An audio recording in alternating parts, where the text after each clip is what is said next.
Okay. Let's hope for the best. So let's hope for the best. మంచి జరగాలని ఆశిద్దాం. Let's hope for a better future. So ఒకటే గుర్తుపెట్టుకోండి. ఈరోజు మన లైఫ్ లో ఎన్ని డిజాస్టర్లు అయినా ఉండండి, ఎన్ని ఫెయిల్యూర్స్ అయినా ఉండనివ్వండి, నథింగ్ టు వరీ. ఏది ఏమి మాత్రం మనకు కానిచ్చేది. మనకు దేవుడు బెటర్ ఫ్యూచర్ ఎప్పుడు కూడా ఇవ్వాలనే ప్రయత్నిస్తాడు. సో మనం అక్కడే ఆగిపోవద్దండి. ఒకటే గుర్తుపెట్టుకోండి. లైఫ్ లో మనం పుట్టినప్పటి నుంచి మరణించే వరకు మనము చాలా శ్రమల గుండా, చాలా పోరాటాల గుండా, చాలా ఇరుకుల గుండా, ఇబ్బందుల గుండా పోవాల్సి ఉంటుంది. సో అలాగే కష్టం ఒకటే కాదు, సుఖము కూడా ఉంటుంది. బాధ ఒకటే కాదు, ఆనందం కూడా ఉంటుంది. నష్టమే కాదు, లాభం కూడా ఉంటుంది. So mixed life. లైఫ్ అంటేనే మిక్స్డ్ లైఫ్. సో మనం అన్నిటిని ఎదుర్కొని ఢీ కొట్టుకుంటూ వెళ్తూ వెళ్తూ వెళ్తూ మన డెస్టినేషన్ ని రీచ్ కావాలి. ఒకటండి. చాలా మంది ఎక్కడ తప్పు చేస్తున్నారంటే, అయ్యో నా భార్య వదిలేసిపోయింది, అక్కడే ఆగిపోతున్నారు. అయ్యో నా భర్త వదిలేసిపోయాడు, భర్త చనిపోయాడు, అక్కడే ఆగిపోతున్నారు. అయ్యో వాళ్ళు చనిపోయారు, వీళ్ళు చనిపోయారు అని అక్కడే ఆగిపోతున్నారు. అయ్యో నాకు ఈ ఫెయిల్యూర్ వచ్చింది, అక్కడే ఆగిపోతున్నారు. సో ఒకటే గుర్తుపెట్టుకోండి.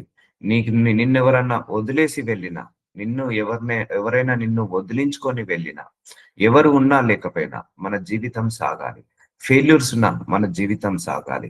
సక్సెస్ లేకపోయినా మన జీవితం సాగాలి. సో ఎప్పుడు కూడా మన జీవితం ఒకే దగ్గర ఆగిపోవద్దండి. కొంతమందికి ఒకరు చనిపోతారు కుటుంబ సభ్యులు, అక్కడే ఆగిపోతుంది వాళ్ళ జీవితం. అలా ఉండొద్దు. మనం చేయాల్సింది మనం చేస్తూనే ఉండాలి. లేకపోతే ఎవరో వదిలేసిపోయారని, ఎవరో వదిలించుకుపోని పోయారని, ఏదో కష్టం వచ్చిందని, ఏదో నష్టం వచ్చిందని, ఏదో ఏదో అన్యాయం జరిగిందని, ఏదో మోసం జరిగిందని, నీ జీవితం ఎప్పుడు కూడా అక్కడే ఆగిపోతే నువ్వు అక్కడే ఆగిపోతావు. ఎప్పుడైతే ఆ కష్టంలో కూడా దేవుడి మీద నమ్మకం పెట్టుకొని ముందరికెళ్తావో, అప్పుడు దేవుడు ద్వారాలను ఓపెన్ చేస్తాడు. నువ్వు ఒక్కొక్క అడుగు వేస్తున్న ప్రతిసారి యేసయ్య నీ ముందు నడిచి ఆయన నీకు ద్వారాలను ఓపెన్ చేస్తాడు. ఆ అడుగే నీ దగ్గర పడకపోతే దేవుడు కూడా ఏం చేయలేడండి. ఒకటి గుర్తుపెట్టుకోండి. లైఫ్ అన్నాక ఎంతో మంది వస్తుంటా అంటారు, ఎంతో మంది పోతుంటా అంటారు. కొంతమంది శాశ్వతంగా ఉంటారు, కొంతమంది శాశ్వతంగా ఉండరు. కొంతమంది ఉంటారు, మధ్యలో వెళ్ళిపోతారు. సో ఎవరున్నా, ఎవరు లేకపోయినా, ఎవరు వదిలించుకొని వెళ్ళినా, ఎవరు వదిలేసి వెళ్ళినా, మనం మాత్రం ఎప్పుడు కూడా కృంగిపోవద్దు, కృషించిపోవద్దు, నీరసించిపోవద్దు. ఏ ఫెయిల్యూర్స్ వచ్చినా, ఆ జాబ్ రాకపోతే ఎందుకు కృంగిపోవడం, మళ్ళీ ప్రయత్నించు. ఆ వీసా రాకపోతే ఎందుకు కృంగిపోవడం, మళ్ళీ ప్రయత్నించు. ఎందుకంటే నువ్వు ప్రయత్నిస్తున్నప్పుడే నీ ఫ్యూచర్ బాగుంటుంది. నువ్వు అక్కడ ఆగిపోతే ఇక నీ లైఫ్ అక్కడికే ఆగిపోతుంది. నేను చూశాను చాలా మంది. ఒకరు లైఫ్ లో ఆగిపోయింది. వాళ్ళ అమ్మమ్మ చనిపోయిందని, నానమ్మ చనిపోయిందని వాళ్ళు అక్కడనే ఆగిపోయారు. 30-40 సంవత్సరాల నుంచి అదే అదే డిప్రెషన్ లో ఉన్నారు చాలా మంది. నేను అలా కొంతమందిని చూశాను. అలా ఉండొద్దండి ఎప్పుడు కూడా. ఒకరు చనిపోయారని మన లైఫ్ ఆగద్దు. ఒకరు వెళ్ళిపోయారని మన లైఫ్ ఆగద్దు. ఒకరు వదిలేసి వెళ్ళాలని మన లైఫ్ ఆగద్దు. ఒకరు వదిలించుకొని వెళ్ళారని మన లైఫ్ ఆగద్దు. ఒక బిజినెస్ లో ఫెయిల్ అయిందని మన లైఫ్ ఆగద్దు. జాబ్ లో ఫెయిల్ అయిందని మన లైఫ్ ఆగద్దు. ఇంటర్వ్యూలో ఫెయిల్ అయ్యామని మన లైఫ్ ఆగద్దు. సో మనకు వీసాలో ఫెయిల్ అయ్యామని మన లైఫ్ ఆగద్దు.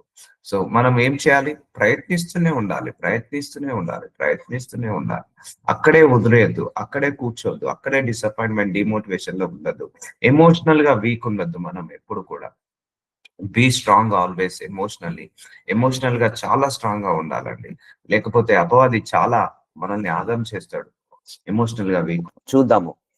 సామెతలు 24 అధ్యాయము 14 వచనము. నీ ఆత్మకు జ్ఞానము అట్టిదని తెలుసుకొనుము, అది నీకు దొరికిన యెడల ముందుకు నీకు మంచి గతి కలుగును. చూసారా అండి, మనం ముందుకు సాగాలి. నువ్వు జ్ఞానముతో హ్యాండిల్ చేయాలండి. సో నీకు జ్ఞానం ఇచ్చాడు దేవుడు. సో దేవుడు ఏమంటున్నాడు? ముందుకు నువ్వు సాగుము, మంచి గతి నీకు కలుగును, నీ ఆశ భంగము కానేరదు. చూసారా, ఒక్క ఫెయిల్యూర్కే అయ్యో డిసప్పాయింట్, డిమోటివేషన్ అయితే ఎట్లా? నువ్వు వెళ్తూ ఉండు, పర్లేదు. ఒక్క ఫెయిల్యూర్ కాదు, 10 ఫెయిల్యూర్లు వచ్చినా కూడా నువ్వు తట్టుకొని నిలబడు. ఎందుకంటే బైబిలే సెలవిస్తుంది, నీతిమంతుడికి చాలా కష్టాలు వస్తాయి అని. నీతిమంతుడు 6 సార్లు పడిపోయినా 7వ సారి కూడా లేచి నిలబడతాడని బైబిల్ సెలవిస్తుంది. సో కాబట్టి నీకు మంచి గతి వస్తుంది అని ప్రయత్నించు. అందుకే hope for the best. So your hope will never cut off. ఆశ భంగము కానేరదు. నువ్వేదైతే ఆశిస్తున్నావో అది వస్తుందండి. చాలా మంది still I'm seeing many people ఇంతగా బైబిల్ ద్వారా మాట్లాడినా కూడా ఇంకా నిరాశ, ఇంకా నిస్పృహ. ఇంకా డిసప్పాయింట్మెంట్, ఇంకా డిమోటివేషన్. ఎందుకు అవన్నీ అవసరం లేదు. నీ మైండ్ సెట్ మార్చుకో. ప్రాబ్లం లేదు. మంచి రోజులు నువ్వు చూస్తావు. నీకు సర్వము కోల్పోయినా కూడా నువ్వు మళ్ళీ ప్రయత్నించు. నువ్వు కోల్పోయిన వాటన్నిటిని సర్వాన్ని తీసుకొచ్చి ఇస్తాడు దేవుడు. నీ ఆశ భంగము కానేరదు. ఆశ పెట్టుకో. నీ భవిష్యత్ మీద ఆశ పెట్టుకో. నాకు మంచి భవిష్యత్తు ఉంటది. ఎంతమంది బండ్లు ఓడలు కాలేదండి? ఓడలు బండ్లు ఎంతమంది కాలేదు? ఎంతమంది బెగ్గర్స్ కోటీశ్వర్లు కాలేదు? ఎంతమంది ఫెయిల్యూర్ లో ఉన్న వాళ్ళు సక్సెస్ కాలేదు? ఎంతమంది బలహీనులు బలంగా కాలేదు? సో కాబట్టి జ్ఞానముతో హ్యాండిల్ చేయి అన్ని కూడా. Don't get emotionally weak. Emotional గా వీక్ కాకు ఎప్పుడు కూడా. వయసు ఉపయోగించండి, జ్ఞానం ఉపయోగించండి. అవును, ఫెయిల్యూర్ వచ్చింది అయితేంటి జీవితం ఆగిపోతుందా? అవును, నిన్ను ఒకరు వదిలేసి వెళ్ళారు అయితేంటి నీ జీవితం ఆగిపోతారా? నేను చిన్నప్పటి నుంచి చాలా ఎగ్జాంపుల్ చూశాను. ఒక అమ్మాయిని ప్రేమిస్తాడు, అమ్మాయి వేరే అబ్బాయిని పెళ్లి చేసుకొని వెళ్ళిపోతే వాళ్ళ లైఫ్ అక్కడే అయిపోయి వాళ్ళు పెళ్లి చేసుకోకుండా ఉన్న వాళ్ళని చూసాను. లేకపోతే అమ్మాయి కోసమో అబ్బాయి కోసమో సూసైడ్ చేసుకున్న వాళ్ళని చూసాము చిన్నప్పుడు. నేను విన్న స్టోరీలు. అట్లా ఒకరి గురించి మనము ఎప్పుడు లైఫ్ ఆపొద్దండి. పుట్టినప్పుడు మనం ఒక్కరమే వచ్చాము, పోయేటప్పుడు మనం ఒక్కరమే పోతాము. అంతేకాని ఒకరు నీ లైఫ్ లో ఉన్నారని నువ్వు ముందరికి సాగడం, ఒకరు నీ లైఫ్ లో లేరని ఆగిపోవడం చేయకూడదు ఎప్పుడు కూడా. నీ జీవితం నీదే. నువ్వు నువ్వు చేయాల్సిన కార్యాలు భూలోకంలో చాలా ఉన్నాయి. అవి చేయండి. నీకు మంచి గతి కలుగుతుంది. నీ ఆశ భంగము కానేరదు. చాలా మంది అక్కడే ఆగిపోయారు. చాలా మంది ఆ అమ్మాయి వదిలేసిందని, అమ్మాయి వేరే పెళ్లి చేసుకున్నదని, అబ్బాయి వదిలేశాడని, అబ్బాయి వేరే పెళ్లి చేసుకున్నాడని, లేకపోతే ఆస్తి పోయిందని, లేకపోతే ఆ యొక్క జాబు పోయిందని, లేకపోతే ఆ ఉద్యోగం లేదని. సో ఉద్యోగం లేకపోతే బిజినెస్ స్టార్ట్ చేయి. బిజినెస్ లేకపోతే ఉద్యోగం చేయి. సో వాళ్ళు లేకపోతే ఏంటి? నువ్వు పుట్టినప్పుడు వాళ్ళందరూ ఉన్నారా? మధ్యలో వచ్చారు, మధ్యలో వెళ్ళిపోయారు. అంతే. మైండ్ సెట్, నీ మైండ్ సెట్. ఇప్పుడు కొంతమంది మధ్యలో వస్తారు, మధ్యలో వెళ్ళిపోతారు. దేవుడు వాళ్ళని ఎందుకు తీసేశాడు? వాళ్ళు నీతో ఉంటే నువ్వు సుఖంగా ఉండవని దేవుడు వాళ్ళని తీసేశాడు. గుర్తుపెట్టుకో. అందుకే ఏది జరిగినా నీ మంచికే జరుగుతుంది. ఏది జరగబోయేది కూడా నీ మంచికే జరుగుతుంది. కాబట్టి ఆ ఫెయిల్యూర్ ని బట్టి భయపడకు. ఆ రిజెక్షన్స్ బట్టి భయపడకు. ఆ శ్రమలను బట్టి, ఆ పోరాటాలను బట్టి భయపడకు. ఎప్పుడు భయపడతావో అప్పుడే నీకు అన్ని భయంలాగా కనిపిస్తాయి. సో ఏ విషయంలో భయపడద్దు, ఎందుకు భయపడద్దు. సో ఆశ భంగము కానరదు. మంచి హోప్ తో కలిగి ఉండండి. పర్లేదండి, వచ్చింది ఫెయిల్ అయితేంది, మళ్ళా ప్రయత్నించు. ఆ రోగం వచ్చింది, టాబ్లెట్ వేసుకొని ప్రయత్నించు. వచ్చింది, ఉన్నారు, లైఫ్ లో వెళ్ళిపోయారు, పోతే పోనీయండి. వదిలేసి వెళ్ళిపోయిన వాళ్ళను బతిలాడతామా? బతిలాడం కదా. అలా ఉండాలి మైండ్ సెట్ ఎప్పుడు కూడా. మళ్ళా వాళ్ళే తెలుసుకొని వచ్చిన రోజు వస్తారు వాళ్ళే. లైఫ్ ఆగిపోద్దు అక్కడే. చాలా మంది జీవితాలు అక్కడే ఆగిపోతున్నాయి. సో దీనివల్ల మనిషి ఏమవుతాడు? డిసప్పాయింట్ అయిపోతాడు. నెక్స్ట్ చేయాలనుకున్న పని చేయలేడు. ఆరోగ్యం క్షీణిస్తది. శరీరము క్షీణిస్తది. దానివల్ల నెక్స్ట్ ఏం చేయాలనుకున్నా చేయలేరు. చేయండి. ముందటికి సాగండి. నిన్ను ఏది ఆపద్దు, ఎవరు ఆపద్దు. ఒకరు నీ లైఫ్ లో ఉన్నారని కాదు, ఒకరు వెళ్ళిపోయారని నీ లైఫ్ ఆగద్దు. నీకు ఫెయిల్యూర్స్ వచ్చిందని నీ లైఫ్ ఆగద్దు. నీకు రిజెక్షన్స్ వచ్చాయని నీ లైఫ్ ఆగద్దు. ఏ విషయంలో కూడా నీ లైఫ్ ఆగద్దండి. సాగుతూనే వెళ్ళండి. ముందుకునే వెళ్ళండి. అప్పుడు నీకు మంచి గతి కలుగును. ముందుకు చూసారని ఇక్కడ వాక్యము ముందుకు అని రాయబడింది. నువ్వు ముందుకు పోకుండా అక్కడే ఆగేవనుకోండి, నీకు మంచి గతి రాదు. నీ ఆశ భంగము కానేరదు. ఎప్పుడైతే నువ్వు అడుగులు వేస్తావో దేవుడు కూడా నీ కోసం అడుగులు ద్వారాలను ఓపెన్ చేస్తాడు. నువ్వు 30 సంవత్సరాల క్రితం ఆగిపోతే నీ లైఫ్ 30 సంవత్సరాల క్రితమే ఆగిపోయినట్టు. ఇక నీకు నూతన ఆపర్చునిటీ ఉండదు. సో గుండె ధైర్యం చాలా ఇంపార్టెంట్ లైఫ్ లో. ఒకటి గుర్తుపెట్టుకోండి. 2 విషయాలు మీరు ఎప్పుడు మైండ్ లోకి తీసుకోకండి. నేను ఆడదాన్ని, రెండోది నేను ఏజ్ మీద పడ్డది. ఈ 2 విషయాలు ఎప్పుడు కన్సిడర్ చేయకండి. ఆడవాళ్ళైనా మగవాళ్ళైనా దేవుడి దృష్టికి ఇద్దరు సమానమే. ఎంతమంది ఆడవాళ్ళు బిజినెస్ స్టార్ట్ చేసి సక్సెస్ కాలేదండి? ఎంతమంది 60-70 ఏళ్ళకు కూడా ఆశీర్వదించబడ్డ వాళ్ళు లేరండి? సో ఉన్నారు చాలా మంది కూడా. నేను ఆడదాన్ని అన్న మైండ్ లోకి అది తీసుకోకండి. అది ఒక ఇండియాలోనే ఈ ప్రాబ్లము. వేరే ఏ కంట్రీలో ఈ ప్రాబ్లం ఉండదు. నేను లేడీనన్న ఆ ఫీమేల్ అన్నది ఉండకూడదు. సో నాకు ఎవరో ఒకరు లేదు, నువ్వు స్టార్ట్ చేయి, నువ్వు అడుగులు వేసేయి. నీ దగ్గరనే శక్తి ఉంది, నీ దగ్గరనే బలం ఉంది. సో మీకు తెలుసా, దేవుడు ఆడవాళ్ళకు మగవాళ్ళకు సమాన బలాన్ని ఇచ్చాడు. ఉపయోగించు. ఒక మగవాళ్ళు ఎక్కువ, ఆడవాళ్ళు తక్కువ కాదు. ఇంకా చెప్పాలంటే ఆడవాళ్ళ లోపలనే దేవుడు ఇంకా సహనాన్ని ఎక్కువ పెట్టాడు. ఆడవాళ్ళ లోపలనే దేవుడు ఓపికను ఎక్కువ పెట్టాడు. ఇప్పుడు ఒక భర్త చనిపోయాడు అనుకోండి, ఆ తల్లి ఇంకో ఎవరిని పెళ్లి చేసుకోకుండా ఇద్దరు పిల్లల్ని పెంచి పోషించగలుగుతది. అంత కెపాసిటీ ఒంటరిగా అయినా పోరాడి గెలిచగలుగుతది. అదే ఒక భార్య చనిపోయింది అనుకోండి, తెల్లారే ఆ పిల్లల్ని వదిలేసి ఇంకొకరిని పెళ్లి చేసుకుంటాడు. అయితే ఆ పిల్లల్ని పెంచి పోషించే శక్తి ఆ మగవాడికి ఉండదు, ఆడవాళ్ళకు ఉంటది. చూసారండి, అంత సహనం ఉంటది ఆడవాళ్ళలో, అంత ఓపిక ఉంటది ఆడవాళ్ళలో. అందుకే నేనెప్పుడు ఆడదాన్ని అని అట్లా ఆ కన్సిడర్‌తో ఆగిపోకు. ఆ జెండర్ డిఫరెన్షియేషన్ ఉండకూడదు. నువ్వు నువ్వు ఏ బిజినెస్ స్టార్ట్ చేసినా ఆడవారైనా, మగవారైనా దేవుడు ఆశీర్వదిస్తాడు. సో, అందుకే ఎమోషనల్‌గా వీక్ ఉండకండి. లేడీస్ మీరందరూ గూడా ఎమోషనల్‌గా వీక్ ఉండకండి. స్ట్రాంగ్‌గా ఉండండి. స్ట్రాంగ్‌గా ఉండండి. చెప్తున్నా గదా! మీకు చాలా ఓపికనిచ్చాడు. చాలా సహనాన్నిచ్చాడు దేవుడు. ఆడవాళ్ళకి ఇంకెక్కువగా ఆ యొక్క జ్ఞానాన్ని పెట్టాడు. ఓర్పుతో, సహనంతో ఇల్లు కట్టుకుంటది. ఎన్ని కష్టాలొచ్చినా కూడా సహనంతో ఉంటది ఆడది. అదే మొగాడైతే కష్టాలు రాగానే వెళ్లి ఒక మందు బాటిల్‌కి బానిసవుతాడు. లేకపోతే రోడ్ల ఫ్రెండ్‌కి బానిసవుతాడు. ఆడది అలా కాదు. సో, కాబట్టి ఎప్పుడైనా గూడా నేను ఆడదాన్ని జెండర్ అని కాదు. నువ్వు చేయాలనుకున్న బిజినెస్ నువ్వు స్టార్ట్ చేస్తూనే ఉండు.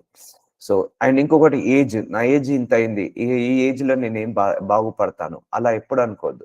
దేవుడు ఏ ఏజ్‌లోనైనా ఆశీర్వదిస్తాడు. సో, కాబట్టి ఈ వయస్సుని మనసులోకి తీసుకురాకండి. జెండర్‌ని మనసులోకి తీసుకురాకండి. నువ్వు ముందుకు సాగు. నీకు మంచి గతి వస్తుంటది. నీ ఆశ ఎప్పుడు కూడా భంగము కానేరదు. నా ప్రాణమా కీర్తన గ్రంథము 42 అధ్యాయం 5వ వచనము. నా ప్రాణమా నీవు ఏల కృంగి ఉన్నావు. నాలో నీవేల తొందరపడుచున్నావు. చూసారా, తొందరపడొద్దు, కృంగిపోవద్దు. చూసావా, నీవేల కృంగి ఉన్నావు. డిసప్పాయింట్ కావద్దు, డిమోటివేట్ కావద్దు. ఎవరో వదిలేసి వెళ్లారు. డిసప్పాయింట్ కాకు. ఆ అమ్మాయి వదిలేసి వెళ్ళింది. ఆ భార్య వదిలేసి వెళ్ళింది. ఆ భర్త వదిలేసిపోయాడు. కృంగిపోకు. ఆ జాబ్ పోయింది. కృంగిపోకు. బిజినెస్ లాస్ వచ్చింది. కృంగిపోకు. సో, ఏలా కృంగి ఉన్నావు? నీవు నాలో తొందరపడుచున్నావు. తొందరపడకు. తొందరపడి ఆ సూసైడ్ చేసుకోకు. ఆహ్, తొందరపడి నువ్వు ఆ నర తప్పుడు నిర్ణయాలు తీసుకోకు. దేవుని యందు నిరీక్షణ ఉంచుము. చూసారండి, దేవుని యందు నిరీక్షణ ఉంచుము. సో, దేవుడు నిన్ను సక్సెస్ చేయాలంటే ఫస్ట్ ఆయన ఫెయిల్యూర్ చేస్తాడు. There is no failure without success. There is no success without failure. గుర్తుపెట్టుకోండి. ఫెయిల్యూర్ లేకుండా మనిషి ఎప్పుడు సక్సెస్ కాలేడు. ఇప్పుడు లాస్ లేకుండా ఎప్పుడు మనిషి ప్రాఫిట్ లోకి వెళ్ళలేడు. అది ప్రాసెస్ అది. దేవుని యందు నిరీక్షణ ఉంచుము.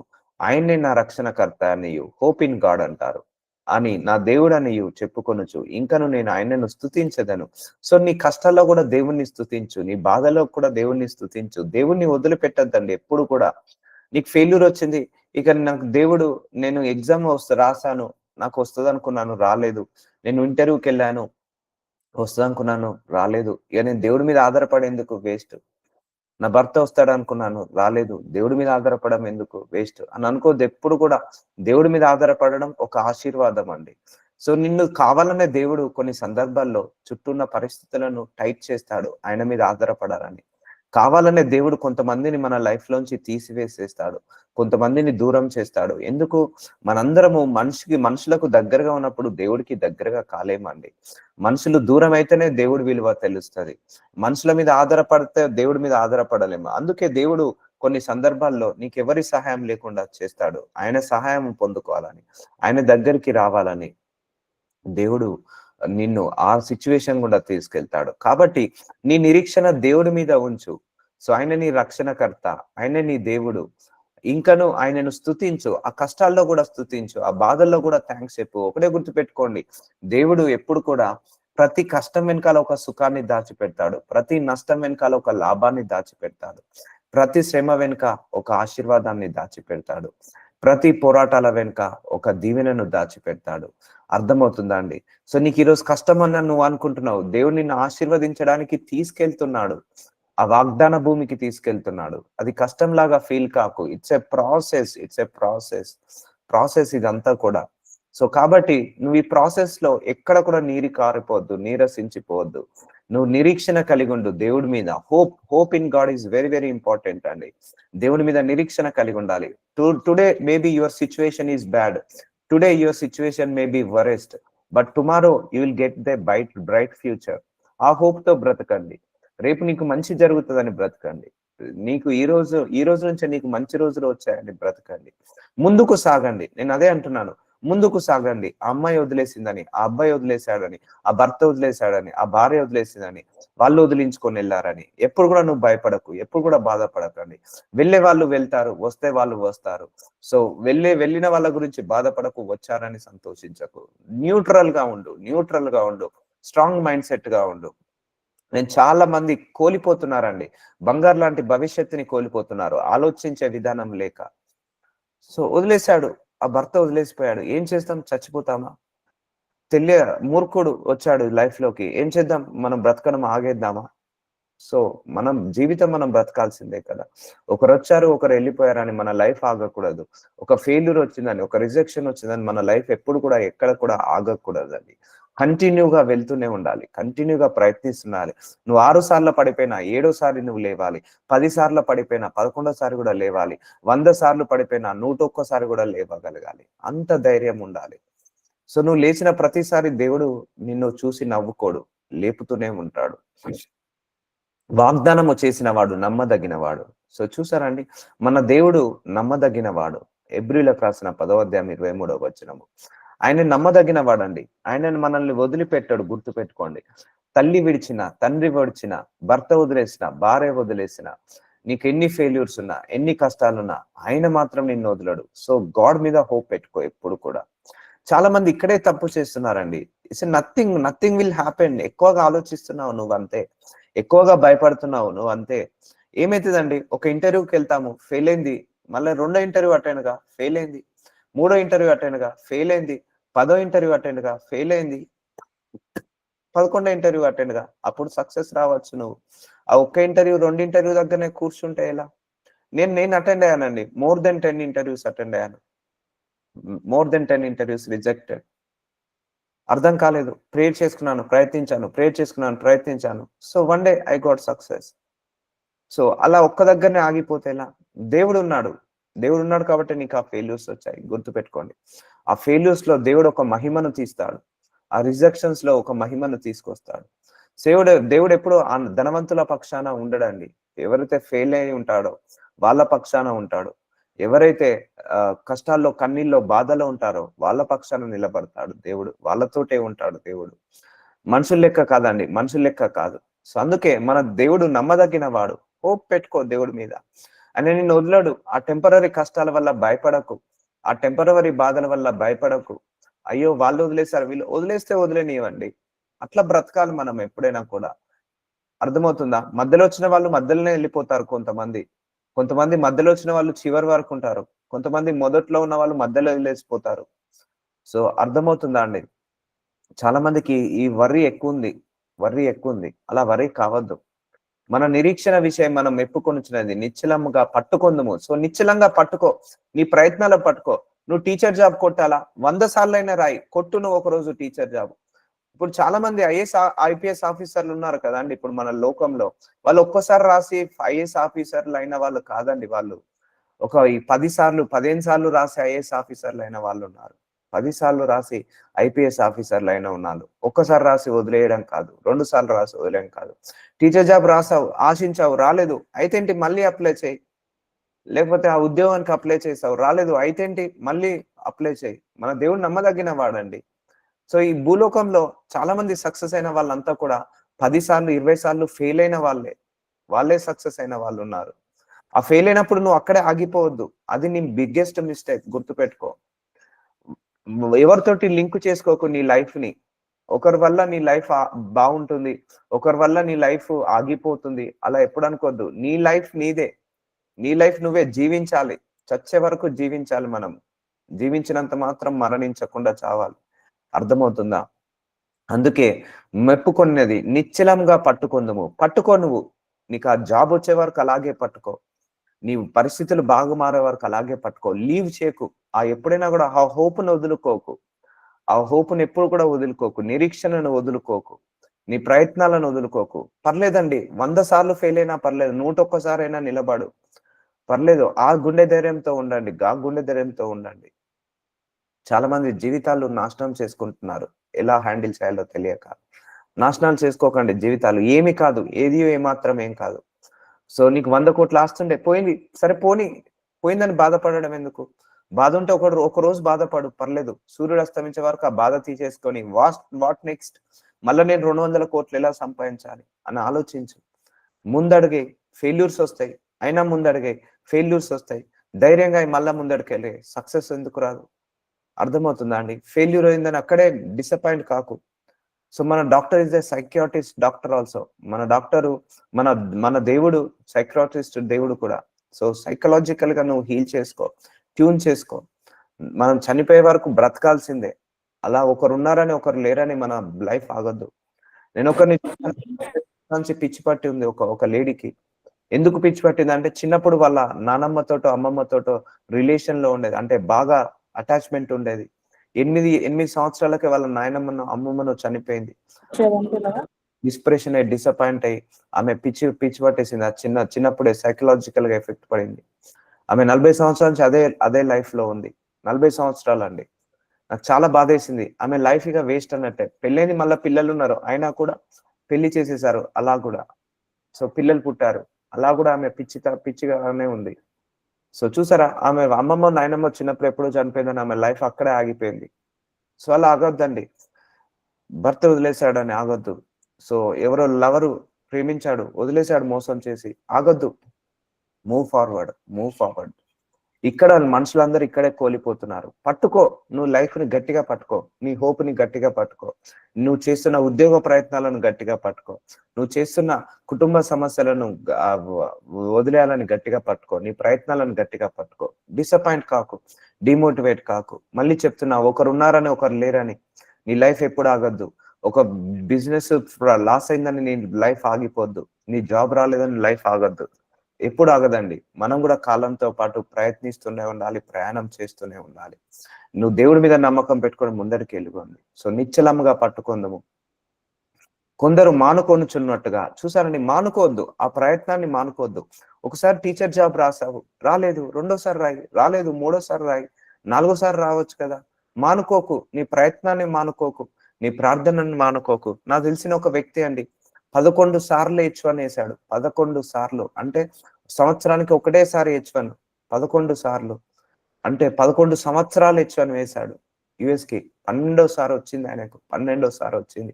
చూడండి, ఆయన అన్యుడు. మళ్ళా అన్ని సార్లు ఎంత ధైర్యంగా వేశాడు చూడండి. వెళ్ళాలి అంతే, నేను అమెరికాకి వెళ్ళాలి అంతే. ఆ గోల్ తోటి 11 సార్లు వేశాడు, 12సారి వచ్చింది ఆయనకు.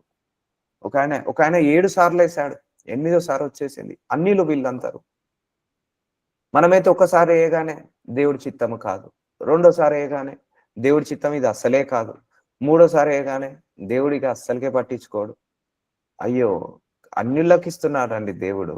వాళ్ళ ప్రయత్నాలను చూసి, వాళ్ళ యొక్క సెల్ఫ్ అవి చూసి దేవుడు వాళ్ళని ఆశీర్వదిస్తున్నాడు. మనకేమైంది, ఆగిపోతుంటా అంటాం. ఒక జాబు రాకపోతే ఏంటి, ఎందుకు ఆగిపోవడం? మానుకోవద్దు. అందుకే కొందరు మానుచున్నట్టుగా సమాజము కూడుట మానక ఒకరికొకడు హెచ్చరించచ్చు. సో మానుకోవద్దు, ఆ ప్రార్థన చేయడం మానొద్దు. చాలా మంది కూడా, నాకు ఫెయిల్యూర్స్ వస్తున్నాయి, దేవుడు ఏం చేస్తున్నాడు? వదిలేసే దేవుడిని. నాకు రిజెక్షన్స్ వస్తున్నాయి, నాకు వీసా రావట్లేదు, ఈ దేవుడికి ప్రార్థించి వేస్ట్, అయినా రావట్లేదు, నా భర్త మారట్లేదు. మానొద్దు, ప్రార్థించడం మానొద్దు, ప్రయత్నాలు మానొద్దు. నేను చూసాను కదండి, అన్యులు 11-12 సార్లు H1 వేసి అమెరికాకి వెళ్ళారు. నేను అమెరికాకి వెళ్ళాల్సిందే అంతే, నేను అబ్రాడ్ లో సెటిల్ కావాల్సిందే అంతే.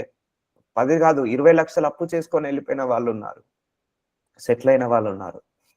సో అలా మానకుండా పని చేయాలండి. ఎప్పుడైనా కూడా నీకు లైఫ్ లో సక్సెస్ చూడాలంటే కంటిన్యూస్ ఎఫర్ట్. నేను చెప్తున్నా కదా, continuous effort is the success, continuous effort is the success. So నేను ఎందుకు కంటిన్యూస్ గా ప్రతిరోజు వాక్యం చెప్తున్నాను? కంటిన్యూస్ గా చెప్తే ఏదో ఒక రోజు సక్సెస్ వస్తుంది. ఏదో ఒక రోజు కాకపోయినా నా హార్డ్ వర్క్ చూసో, నా దేవుడి యొక్క నా ఇంటెన్షన్ చూసో దేవుడు బ్లెస్ చేస్తాడు, ఇంకా ఘనంగా ఆశీర్వదిస్తాడు. ఏదైనా కంటిన్యూస్ ఎఫర్ట్. బిజినెస్ కూడా కంటిన్యూస్ ఎఫర్ట్, జాబ్ కూడా continuous effort. So marriage proposal continuous effort, గర్భఫలము కంటిన్యూస్ ఎఫర్ట్.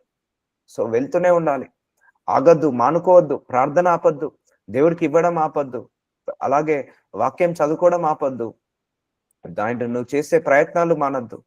నాకు అది కావాల్సిందే, మానుకోవద్దు. పట్టుదలతో పట్టుకొని ఉండాలి. అట్లాగైతేనే బ్రతుకుతాం. ఎందుకండి, ఇప్పుడు లైఫ్ లో చూస్తే ఓన్లీ వరల్డ్ మొత్తంలో చూసుకోండి, ఓన్లీ 10-20% పీపులే సక్సెస్ అవుతున్నారు. అవుట్ ఆఫ్ 100%లో 100లో 10 మందే సక్సెస్ అవుతున్నారు లైఫ్ లో. మిగిలిన 90 మంది ఫెయిల్ అవుతున్నారు because of their mind set. వాళ్ళ మైండ్ సెట్ వల్ల ఫెయిల్ అవుతున్నారు. అంతేకాని వాళ్ళు ఎవరిని బ్లేమ్ చేయకండి. నిన్ను నువ్వు బ్లేమ్ చేసుకో, అప్పుడే బాగుపడతావు. Don't blame anybody. సో భర్త నుంచి ప్రాబ్లం ఉందా, just you can move forward. అదే చెప్తున్నా కదా, నేను ఆడదాన్ని మనసులో నుంచి తీసేసాయి. ఈ ప్రపంచంలో గొప్ప గొప్ప వాళ్ళు కూడా ఆడవాళ్ళు కూడా ఉన్నారు. ఏజ్ అయిందని తీసివేసేసాయి. ఈ గొప్ప గొప్ప సక్సెస్ అయిన వాళ్ళు కూడా మన దేశ ప్రధానాలు అందరి దేశ ప్రధానులు చూడండి, అబౌవ్ 60-70 ఇయర్స్ ఉంటారు. అన్ని దేశాల ప్రెసిడెంట్స్ అందరు కూడా అబౌవ్ 60-70. చూసారా, వాళ్ళు ఆ ఏజ్ లో prime minister positions, president positions కొట్టారు. సో అందుకే irrespective of age, irrespective of gender, you should move forward. నేను ఆడదాన్ని నో, అది మైండ్ లోకి తీసేసుకోండి. ధైర్యంగా ఉండాలి. నేను చెప్తున్నా కదా, మగవాళ్ళ కంటే ఆడవాళ్ళకే సహనం దేవుడు ఎక్కువగా ఇచ్చాడు. మగవాళ్ళ కంటే ఆడవాళ్ళకే ఓపికను ఎక్కువని ఇచ్చాడు. ఇంకా మగవాళ్ళు పిల్లల్ని సరిగా పెంచలేరు, ఆడవాళ్ళు చాలా జాగ్రత్తగా పెంచగలుగుతారు. ఆడవాళ్ళ పెంపకం చాలా బాగుంటది. మీకున్న పవర్ మీకు తెలియదండి. మీరు కూలిపోయిన రాజ్యాలనే నిలబెట్టగలుగుతారు. ఆ ఆ నిలబడ్డ రాజ్యాన్ని మళ్ళా కూలగొట్టగలుగుతారు. ఆ శక్తి మళ్ళా మగవాళ్ళకి లేదు. సో అంత పవర్ ఉంది మీకే. అందుకే నువ్వు ఆగిపోకు ఎక్కడ. చూసుకో, ధైర్యంగా జాబ్ చేసుకో, ధైర్యంగా బిజినెస్ చేసుకో. సో ధైర్యంగా నువ్వు ముందరికి సాగు. ఒంటరితనం అనుకోవద్దండి. ఒంటరితనంలోనే ఆశీర్వాదం ఉంది. ఒంటరి వాళ్ళకు దేవుడు తోడుగా ఉంటాడు. దిక్కు లేని వాళ్ళకు దేవుడే దిక్కు. సో అందుకే నాది ఒంటరి పోరాటం కాదు, దేవుడు నీకు తోడుగా ఉన్నాడు. ఈ కష్టాల్లో, ఈ బాధల్లో భర్త వదిలేసిన దేవుడు వదిలేడు, తల్లిదండ్రులు వదిలేసిన దేవుడు వదిలేడు. హోప్ ఇన్ గాడ్ పెట్టుకొని ముందరికి సాగుతుండు. ఇయర్ నీ సోర్స్ ఆఫ్ ఇన్కమ్ పెంచుకో. అక్కడే కూర్చోకు. నువ్వు కంపెనీలో 20,000కు జాబ్ చేసావు, నెక్స్ట్ ఇయర్ కి 25,000 పెరగాల్సిందే. వాళ్ళు అది ఇయ్యట్లేదు అంటే నువ్వు కంపెనీ మారి వేరే జాబ్కి వెళ్ళాల్సిందే. సో అలా ఇంక్రిమెంట్ తెచ్చుకో, డబల్ శాలరీస్ తెచ్చుకో, కష్టపడి పని చేసుకో, పోషించుకో. సో గొప్పగా నీ ఇల్లుని కట్టుకో. అంతేకాని ఆగిపోకు. భర్త వదిలేశాడని ఆగిపోకు, భార్య వదిలేసిందని ఆగిపోకు, బిజినెస్ లో ఫోన్ చేస్తే ఎవరో లిఫ్ట్ చేస్తలేదని ఆగిపోకు. సో అలాంటి ఎప్పుడు కూడా ఆగిపోవద్దండి, ఎప్పుడు ఆగిపోవద్దు. కంపెనీ పెట్టుకుంటున్నావా, పెట్టుకో, ధైర్యంగా పెట్టుకో. ఫెయిల్యూర్స్ వస్తాయి. సక్సెస్ మొట్టమొదటనే సక్సెస్ ఎవరికి రాదు. మొట్టమొదట సక్సెస్ వస్తే డేంజర్ అండి. ఎందుకంటే అప్పుడు ఏం నేర్పించదు. ఫెయిల్యూర్ వచ్చినోడే గొప్పగా నిలబడతాడు. ఎన్ని కష్టాలు వచ్చినా కూడా తట్టుకొని నిలబడతాడు. So hope for the best, always hope for the best, always hope for the best. 10 సార్లు రాసావు ఎగ్జామ్, పర్లేదు, 11వ సారి ప్రయత్నించు, తప్పేముందండి. నాకు తెలిసిన వాళ్ళు ఐఎల్స్ ఎగ్జామ్ జిఆర్8 ఫెయిల్, వాళ్ళకు స్కోర్ రాక 3-4 సార్లు రాశారండి. 5వ సారి వాళ్ళకు వచ్చింది. వాళ్ళు ఒక్క దగ్గర ఆగిపోయారు. మళ్ళీ యంగ్ స్టార్స్ లేదు, నేను అమెరికాకి వెళ్ళి చదువుకోవాల్సిందే, ఐఎల్స్ రాస్తా, మళ్ళా రాస్తా, మంచి స్కోర్ తెచ్చుకుంటా, రాశారు. మనమైతే ఇక దేవుడి చిత్తం కాదు, అంతే. ఒక్క ఫెయిల్యూర్ వచ్చిందంటే ఇక దేవుడి చిత్తం కాదు. అరే నువ్వు సంపాదించుకోవడం దేవుడి చిత్తము, నువ్వు ఆరోగ్యంగా ఉండడం దేవుడి చిత్తము. సో నువ్వు అక్కడే ఆగిపోవడం దేవుడి చిత్తం కాదు. నువ్వు మంచి అబ్రాడ్కి వెళ్ళి ఆశీర్వదించబడడం దేవుడి చిత్తం. భూలోకం అంతా ఆయనదే. ఒక ఇండియా, హైదరాబాద్ ఒకటే ఆయన సృష్టించలేదు. అన్నిటికీ దేవుడి చిత్తం అని ఆగిపోకు. అదే అన్యులు అలా ఆగిపోరండి. వాళ్ళు గ్రో అవుతూనే ఉంటారు, ప్రయత్నిస్తూనే ఉంటారు. ఇప్పుడు బిజినెస్ చూడండి వాళ్ళే. సో ఎప్పుడు ఆగిపోద్దు దేవుడి చిత్తం కాదని ఫెయిల్యూర్కే. సో దేవుడి చిత్తమే, నువ్వు ఫెయిల్యూర్ కావడమే దేవుడి చిత్తం. ఎందుకంటే రేపు సక్సెస్ వచ్చిన తర్వాత నీకు గర్వం రాకుండా దేవుడు ఆపుతున్నాడు ఇక్కడ. నీ ముళ్ళులు అన్ని తీసేస్తున్నాడు. ఆ ఫెయిల్యూర్ లో నీకు నేర్పిస్తున్నాడు. ఆ ఫెయిల్యూర్ లో నిన్ను బలపరుస్తున్నాడు. ఆ ఫెయిల్యూర్ లో ఆ నిన్ను పరిపక్వత చెందేలాగా చేస్తున్నాడు. అర్థమవుతుందండి? సో ఆగిపోవడం దేవుడి చిత్తం కాదు, ఆగకుండా ప్రయత్నించడం దేవుడి చిత్తము. ఇట్ కుడ్ బి ఎనీథింగ్, ఏదైనా పర్లేదు. జాబ్ అయినా ఏదైనా కూడా, నువ్వు లైఫ్ లేదని అనుకున్నావా, మొదలు పెట్టు. దేవుడు ఎందుకు తోడు ఉండడండి. నువ్వు బలంగా ముందడికి వెళ్ళండి. ఇప్పుడు ట్రైన్ కూడా మెల్లగా స్లోగానే స్టార్ట్ అవుతుంది, తర్వాత స్పీడ్ పెరుగుతుంది. బస్ అయినా, కార్ అయినా మొదట ఫస్ట్ గేర్ తోటే స్టార్ట్ అవుతుంది, తర్వాత 5th గేర్ లోకి వెళ్ళిపోతాము. అలాగే నీ లైఫ్ కూడా ఫస్ట్ మొదటనే మెల్లగా స్టార్ట్ అవుతుంది, తర్వాత అన్నీ కూడా స్పీడప్ అవుతుంటాయి. ప్రయత్నించు, వెళ్తుండు.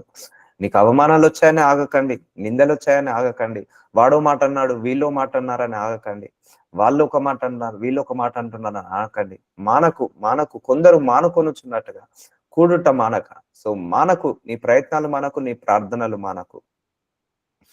సో రెవల్యూషన్ 21 చాప్టర్ నా 4th వర్స్, ఆయన వారి కన్నుల ప్రతి బాష్ప బిందును తుడిచివేను. చూసారా, God will wipe away every tears from their eyes. నీ కన్నుల ప్రతి బాష్ప బిందువును తుడిచేస్తాడండి. మరణం మీకు ఉండదు, దుఃఖంనైనను ఏడుపైనను వేదనైనను ఉండదు. అదొద్దు. నువ్వు అక్కడే కూర్చుంటున్నావు, డిసప్పాయింట్ లో ఉన్నావు, డిమోటివేషన్ లో ఉన్నావు, డిప్రెషన్ లో ఉన్నావు, అక్కడే కూర్చున్నావు నువ్వు. సో వద్దు, అక్కడే ఆగొద్దండి. Move on. 100 కోట్ల నష్టం వచ్చిందా, అయితే ఏంటి, వాట్ నెక్స్ట్? 10 సార్లు జాబ్ ఇంటర్వ్యూ అయ్యానా, అయితేంది, what next? Second 11th time కూడా అప్లై చేస్తాను. భర్త వదిలేశాడా, అయితేంది, వాట్ నెక్స్ట్? నెక్స్ట్ నా జీవితాన్ని నేను గడుపుకోవాలి. వాట్ నెక్స్ట్ అనుకోండి మనసులో. What next? తిట్టారా, అయితేంటి, వాట్ నెక్స్ట్? జాబ్ పోయిందా, అయితేంటి, వాట్ నెక్స్ట్? నెక్స్ట్ ఏం చేయాలి? అయ్యో జాబ్ పోయిందని ఆలోచించకు, ఆ జాబ్ని మళ్ళీ ఎలా కొట్టాలని ఆలోచించు. అయ్యో భర్త వదిలేశాడు, భార్య వదిలేసిందని ఆలోచించకు, మళ్ళీ నేను నెక్స్ట్ జీవితం ఎలా గడపాలని ఆలోచించు. So don't worry about past. నీ గతం గురించి మర్చిపో. నీ భవిష్యత్ గురించి ఫోకస్ అయ్యి. నా మైండ్ సెట్ అలా ఉంటుందండి. ఏదైనా కూడా నాకు ఏదైనా కష్టం వచ్చిందంటే నేను ఒకటే పని చేస్తా, కడుపు నిండా అన్నం తిని కంటి నిండా నిద్రపోతా. ఫస్ట్ నేను చేసే పని అదే. ఏదైనా బాధ వచ్చినా, కష్టం వచ్చినా, దుఃఖం వచ్చినా, వేదన వచ్చినా, శోధన వచ్చినా 3 పూటలు మంచిగా కడుపు నిండా తిని కంటి నిండా నిద్రపోతా. ఎందుకంటే నేను తినకపోతే ఆ కష్టం పోతుందా, నేను నిద్రపోకపోతే ఆ కష్టం పోతుందా? చెప్పండి. ఒకవేళ నిద్రపోకపోతే ఆ కష్టం పోతుందా అంటే నిద్రపోను. ఆ తినకుండా ఉంటే ఆ కష్టం పోతుంది అనుకుంటే తినకుండా ఉండను. సో ఎప్పుడు ఏ కష్టం వచ్చినా, ఏ బాధ వచ్చినా 3 పూటలు అన్నం తిని నా హెల్త్ ని కాపాడుకుంటా, కంటి నిండా నిద్రపోతా. సో ఇది ప్రాక్టీస్ చేసుకున్నాను చిన్నప్పటి నుంచి. ఏది మాత్రం హాని చేయదు, వెళ్ళాలి. సో ఆయన వారి కన్నుల ప్రతి బాష్ప బిందువును తుడిచివేస్తాడు. నీ కన్నుల ప్రతి బాష్ప బిందువును తుడిచివేస్తాడు. మరణం ఉండదు. సో నీ రోగము మరణానికి వచ్చింది కాదు, దుఃఖం ఉండదు, వేదన ఉండదు, ఏడుపు ఉండదు. సో మొదటి సంగతులు గతించిపోయినాను. చూసారా, నీ మొదటి సంగతులు గతించిపోతాయి. నీ పాస్ట్ వెళ్ళిపోతుందండి. ఎప్పుడు కూడా నువ్వు గతాన్ని ఎప్పుడు కూడా తవ్వుకోవద్దు, గతాన్ని ఎప్పుడు కూడా చూకోవద్దు. Let us hope for the bright future only. So నీ గతంలో 10 మంది వదిలేశారు, వదిలేస్తే పోనీయండి. చాలా మంది అక్కడే ఆగిపోతున్నారు. నీకు మంచి భవిష్యత్తు ముందట పెట్టాడు. ఆ భవిష్యత్తుని పొందుకోవడానికే దేవుడు వీళ్ళందరినీ డిస్కనెక్ట్ చేశాడు. వాళ్ళు నీ లైఫ్ లో ఉంటే సుఖంగా ఉండరనే దేవుడు వదిలేశాడు, వాళ్ళని పంపించేశాడు నీ లైఫ్ లో నుంచి. గుర్తుపెట్టుకోండి. సో అందుకే గాడ్ మైండ్ సెట్ వేరు, మన మైండ్ సెట్ వేరు. సో లోకాన్ని చూడకు. గత అంత అయిపోయింది, మొదటి సంగతులు గతించిపోయాయి. సో నీకు ఇక దుఃఖం ఉండదు, వేదన ఉండదు. నువ్వు అక్కడే ఉన్నావంటో అన్ని అక్కడే ఉంటాయి. ఏడుపు ఉండదు. ఏడవకు, పోయిందని ఏదే ఏడవకు. ఒకరు పోయారని ఏడవకు, ఒకటి పోయిందని ఏడవకు. ప్రయత్నించు. దేవుడు రెండింతలుగా ఆశీర్వదిస్తాడు. ఇప్పుడు యోబు ఉన్నాడండి, అన్ని పోయినాయి. పిల్లలు పోయారు, ధనము పోయింది, ఐశ్వర్యం పోయింది, ఆస్తి పోయింది. అయినా దేవుడి మీద ఓపికను మాత్రం మానుకోలేదు, దేవుడి మీద హోప్ మాత్రం మానుకోలేదు. అలాగే హోప్ తో ఉన్నాడు. ఆ కష్టాల్లో కూడా దేవుని స్తుతించాడు యోబు. అయ్యో పోయిందే నా ఆస్తులని బాధపడలేదు. దేవుడిచ్చాడు, దేవుడు తీసేసుకున్నాడు అన్నాడు. ఒకటే మాట. అయ్యో నాకు ఆరోగ్యం బాగాలేదని అనలేదు. దేవుడిచ్చాడు, దేవుడు తీసేసుకున్నాడు అన్నాడు యోబు. సో ఆ ఫెయిత్ ఉన్నది ఆయనకు. సో తర్వాత రెండింతలుగా పొందుకున్నాడా లేదా? టైం పట్టవచ్చు, 40 సంవత్సరాలు పట్టింది యోబుకి. సో మళ్ళీ రెండింతలుగా పొందుకున్నాడు. ఎంత పోగొట్టుకున్నాడో అంతకు రెండింతలుగా తెచ్చుకున్నాడు. అక్కడే ఆగిపోలేదు యోబు.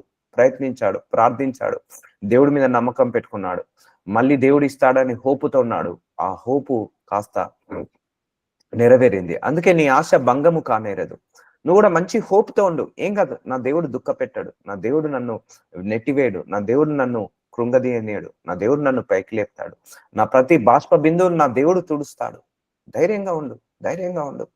ఎందుకు ఆ కృంగిపోతాం? ఎందుకు అలా కృషించిపోతావు? ఎందుకు అలా బాధపడతావు? So don't worry for anything. Worry కావద్దండి, అది డేంజర్ రోగం. అది ఆ డిసప్పాయింట్మెంట్ రోగము, డిప్రెషన్ ఒక రోగము, వర్రీ కావడం ఒక రోగము. సో గుండె ధైర్యం. దేవుడు బైబిల్ ఏం చెప్పాడు? నీకు ధైర్యం అనే ఆత్మనిచ్చాను, కానీ పిరికితనం అనే ఆత్మని ఇవ్వలేదు అన్నాడు దేవుడు. పిరికిల పడద్దు. గుండె ధైర్యాన్ని వదులుకోవద్దు ఎప్పుడు కూడా. నీకు ప్రతి బాష్ప బిందువు నన్ను చూడుస్తాడు. దుఃఖము, ఏడుపు, వేదన ఇక నీకు ఉండదు. అది ఎప్పుడు నువ్వు ప్రయత్నించినప్పుడే.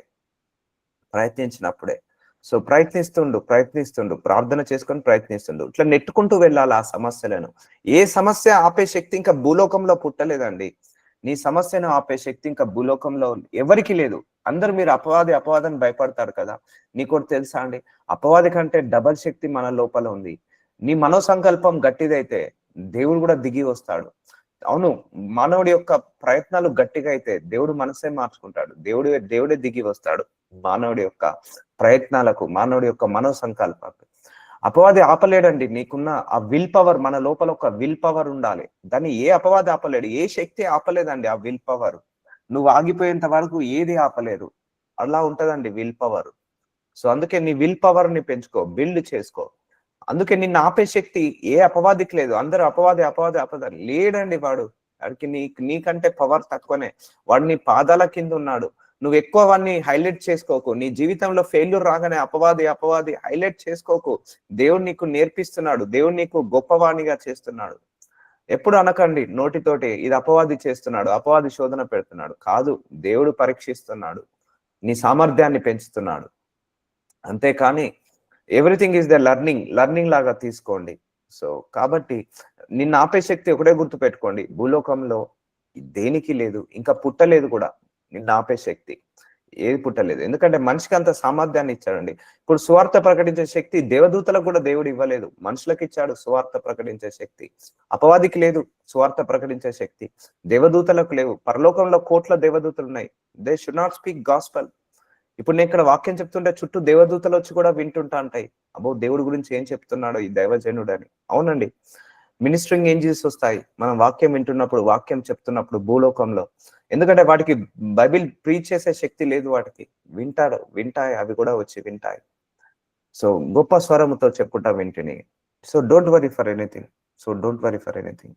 లార్డ్ జీసస్ నాజరేయుడైన యేసయ్య, ఈరోజు వాక్యం ద్వారా మళ్ళొక్కసారి నీ బిడ్డలతో మాట్లాడి ఆ హృదయాన్ని అయ్యా హిమము కంటే తెల్లగా మారుస్తున్నందుకు మీకే సమస్త ఘనత, మహిమ, ప్రభావము కలుగును గాక. ఆమేన్. ఆమేన్. ఆమేన్.